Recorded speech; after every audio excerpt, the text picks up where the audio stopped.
2023.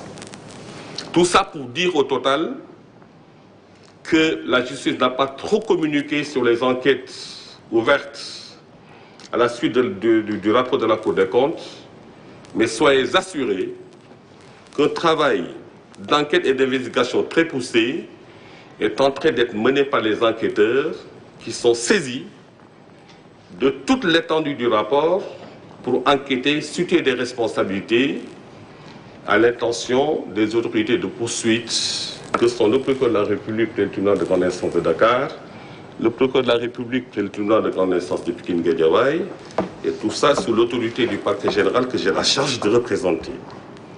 Il m'a semblé utile de vous faire un point sur les enquêtes par rapport à ce rapport, et cela concernerait le premier point de notre point de presse. Deuxième point de notre point de presse, l'affaire qu'il est communément appelée l'affaire Dr Niang. Dr Babacar Niang, pour le nommer. Il y a lieu de préciser que le 18 mars 2023, une plainte régulière a été formulée par le sieur Cheikh Tidiane Ly, représentant la famille de la victime feu Mamadou Ly, et M. Bamba Fall, maire de la commune de Médina. Cette plainte a été dirigée contre le docteur Babacar Niang, propriétaire et administrateur de la clinique Soma Assistance 6 à la cité Keur-Gorgui, et le docteur Cheikh Mbacké Medina Sey, médecin généraliste. Et dans cette plainte, il dénonçait des faits d'homicide involontaire sur la personne de la victime. Il dénonçait aussi des faits de non-assistance à personne à danger. Il dénonçait aussi les faits de mise en danger de la vie d'autrui suite au décès du sieur Mamadou Ly, qui est né le 21 mai 1989 et qui exerçait la profession d'agent municipal au niveau de la mairie de la Médina. Au reçu de cette plainte, pour des faits spécifiés dans le cadre de cette plainte, bien naturellement, une enquête a été ouverte pour situer des responsabilités. Et donc, dans le cadre de cette enquête, les représentants du plaignant, le plaignant a été entendu, notamment le sieur Cheikh Tidiane Ly, qui représentait la famille du défunt Mamadou Ly. Le maire Bamba Fall lui-même, signataire de la plainte, en tant qu'employeur de l'agent municipal Mamadou Ly, ont été entendus. Et ils ressortissaient de leur enquête des faits susceptibles de constituer des présomptions graves et concordantes pouvant justifier la poursuite de l'enquête à l'encontre des personnes nommées le docteur Babacar Niang et le sieur Cheikh Mbacké Medina Sey, médecin généraliste. Donc à la suite de ça, une enquête a été ouverte basée sur ces dénonciations sous forme de plainte régulière et contre personne dénommée, à savoir le docteur Babacar Niang, propriétaire de Soma Assistance, copropriétaire même je dirais parce qu'il a su avec son épouse, et le docteur Cheikh Mbacké Medina Sey, médecin généraliste. Les plaignants ont été entendus, des témoins ont été entendus. L'un des mis en cause a été entendu, le docteur Cheikh Mbacké Medina Sey, et l'impératif d'entendre le docteur Babacar Niang était justifié par les nécessités d'enquête. Parce qu'il faut le préciser, être mis en cause ne veut pas forcément dire être coupable. L'enquête a ceci,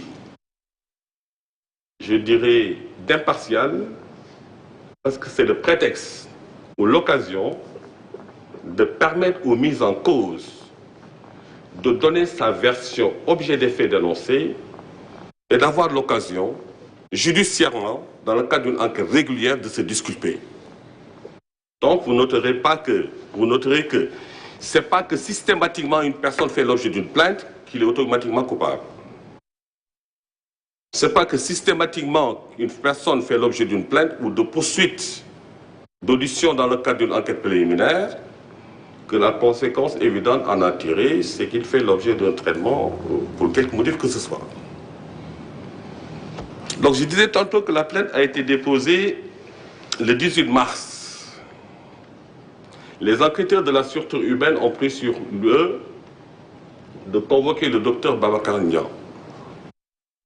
Ce dernier a exciper de son absence du ressort de la Cour d'appel de Dakar pour solliciter que son audition soit différée le lendemain, 19, à laquelle les enquêteurs ont accédé. Le 19, convoqué à nouveau, le docteur Babacar Niang a laissé entendre qu'il était en déplacement dans le Fouta, particulièrement dans le village de Médina Ndiagbé. Et invite lui a été encore fait de venir déférer à la convocation, eu égard aux nécessités d'enquête, parce que sa déposition demeure essentielle pour situer les responsabilités dans cette affaire. Le 19, le docteur Babacar Niang avait promis de déférer à la convocation des enquêteurs le même jour, parce que Fouta, Médina Ndiagbé serait à 90 km ou 91 km après Saint-Louis. Le 19, le docteur Babacar Niang ne s'est toujours pas présenté. Toutes les personnes mises en cause ont été entendues, notamment le docteur Cheikh Mbacké Medina Sey. Le 20, sur mon intervention, le procureur de la République a cru devoir lui décerner une convocation pour être entendu. 18, 19, 20, 3 jours de suite, le docteur Babacar Niang, étant dans le territoire national, n'a pas daigné déférer à la convocation ou à l'invitation que les enquêteurs lui ont fait. C'est sous ce rapport qu'à la date du 21 mars, instruction a été donnée par mes soins, avec l'accord du procureur de la République, à la sûreté urbaine, de décerner un avis de recherche et d'interpellation par la sûreté urbaine. L'avis a été décerné, la réquisition a été faite par la sûreté urbaine, visée par le procureur de la République et transmis à la Légion Nord. C'est ce qui a permis aux éléments de la brigade de recherche de la Légion Nord, donc Saint-Louis, d'aller l'interpeller à 91 km de Saint-Louis dans un village qui s'appelle Médina Ndiagbé. Et c'est dans ces conditions, comme il a été déploré par ailleurs, que le docteur Niang a été mis en route pour son audition au niveau de la sûreté urbaine le lendemain 22, je pense aux environs de 11 h, parce qu'ils ont quitté au petit matin. Et tout ça, c'était pour renseigner l'opinion, comme quoi la justice demeure une exigence de tout état de droit.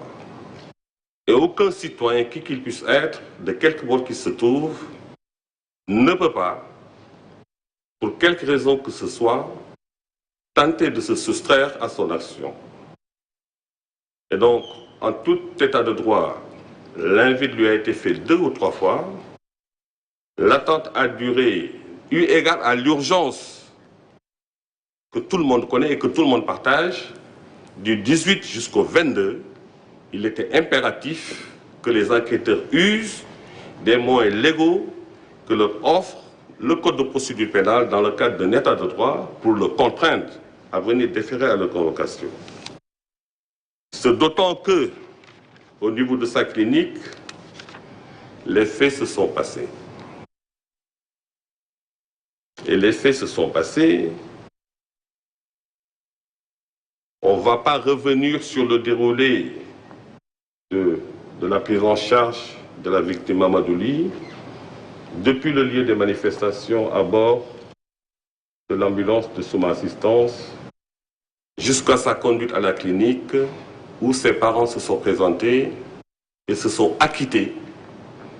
Une clinique privée où les soins sont payants, et se sont acquittés de toutes les charges financières relativement à sa prise en charge.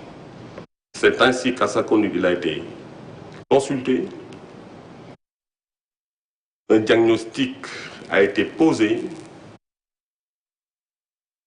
d'où il résultait qu'il a reçu une pierre au niveau de l'artère sourcilière qui a fini par atteindre le crâne et le cerveau. Et donc son pronostic vital était engagé.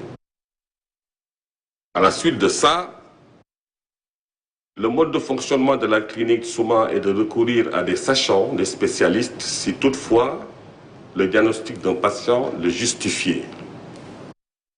Ils ont indiqué à la famille de la victime qu'il était question qu'il soit évacué à l'hôpital principal séance tenante pour subir une intervention parce que son pronostic vital était engagé. L'autre alternative interne à la clinique a été, ils leur ont été conseillés de payer les honoraires et de faire appel à un sachant extérieur pour qu'il soit opéré dans les locaux de la clinique Souma. Et cela à 18 h. La famille s'est acquittée des honoraires inhérents à l'opération envisagée et depuis 18 h, la clinique a reçu d'autres patients qui apparemment ont été l'élément déclencheur de la négligence sur la victime Mamadouli. Mais en tout état de cause, l'enquête a pu établir que depuis son évacuation à la clinique, son pronostic vital était prononcé. De 18 h pour le moins, je dis bien pour le moins, parce que 18 h est l'heure à laquelle il avait fait le scanner et que l'éventualité de le référer à l'hôpital principal pour une intervention pour le sauver était une nécessité. Tout ce que je dis est renseigné sur le procès verbal régulier et sur les auditions à la base des constatations. Depuis 18 h jusqu'au lendemain à 17 h, Mamadouli était laissé en rade à la clinique. Il n'a été consulté par aucun médecin, il n'a été soulagé par aucun sage-femme, encore moins des aides-soignants. Se tordant de douleur, gémissant. Et c'est dans ces conditions que sa famille a exigé du corps médical que leur patient leur soit restitué pour son évacuation à l'hôpital principal où il pourrait espérer lui sauver la vie. Et c'est donc sur forte insistance de sa famille que Mamadouli a été évacué à 17 h, 18 h le lendemain, soit à peu près de 24 h, en direction de l'hôpital principal où, arrivé, le corps médical n'a pu que constater son décès. Il est aujourd'hui douloureux de le dire, et bien regrettable d'ailleurs, que même arrivé à l'hôpital principal, le corps médical qui s'était chargé de l'évacuer avait oublié son dossier médical à la clinique Souma. Et donc, une urgence de premier ordre principale qui a été référée ne disposait pas de son dossier médical. Ce qui est absolument, pour dire le moins, incompréhensible. Et c'est à la faveur d'échanges par message WhatsApp, je dis bien, que son dossier médical, qui était oublié à la clinique Souma, est parvenu donc à l'hôpital principal. Voilà brièvement ramassé le résumé de ce qu'il est convenu d'appeler l'affaire Dr Babacar Niang. Et c'est pour toutes ces raisons il n'a pas pu justifier des soins que sa structure aurait prodigués à la victime Mamadouli, malgré qu'ils se sont acquittés de tous les honoraires liés à sa prise en charge. Le docteur Babagnan, vous me direz, il était à Médine Dialbé pendant ce moment. Comment peut-il avoir une quelconque responsabilité dans la mort de Mamadouli? Et ce qu'il faut savoir, c'est le mode de fonctionnement de la clinique. Toutes les décisions, je dis bien toutes les décisions en termes de priorité de prise en charge sont dictées par le docteur Babacar Niang qui en est l'administrateur. Et c'est donc au bénéfice de tout ça que des poursuites sont engagées et sous le respect des nécessités d'enquête, de la présomption d'innocence et du secret de l'enquête, je dirais, le secret de l'enquête et de l'instruction, je m'en tiens à ces considérations. Et c'est donc au bénéfice de tous ces éléments que le procureur de la République,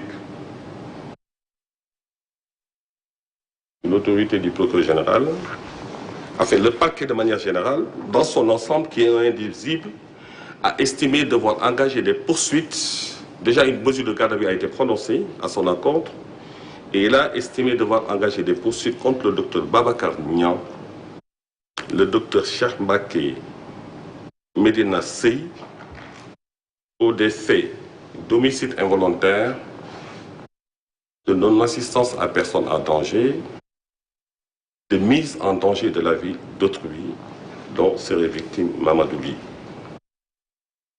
Il faut préciser à ce stade que la clinique Souma, étant une SARL, société à responsabilité limitée, dont avec deux associés que sont le docteur Babacar Niang et son épouse Madame Saïda Berthe, donc cette clinique Souma en tant que structure privée est installée dans les poursuites.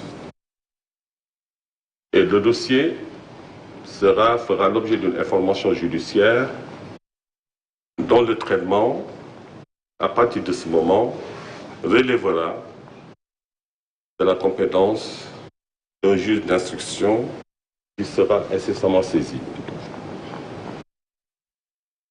Alors, sur ce dossier, voilà les éléments d'éclaircissement ou d'information que je voulais porter à l'attention de l'opinion nationale et internationale. Cela étant dit, le parquet poursuit sur la base de présomptions graves et concordantes. Il restera au juge d'instruction en toute indépendance et dans la limite de toutes les prérogatives en matière d'instruction que lui offre le Code de procédure pénale, l'article 71 du Code de procédure pénale. Le juge d'instruction prend tous les actes qu'il estime nécessaires à la manifestation de la vérité dans le sens d'une instruction à charge et à décharge de nous éclairer sur cette affaire. Et cela m'amènerait à passer au troisième point de notre ordre du jour, qui est ce qu'il est convenu d'appeler l'affaire tentative d'assassinat du sieur Ousmane Sonko, ou sur le sieur Ousmane Sonko.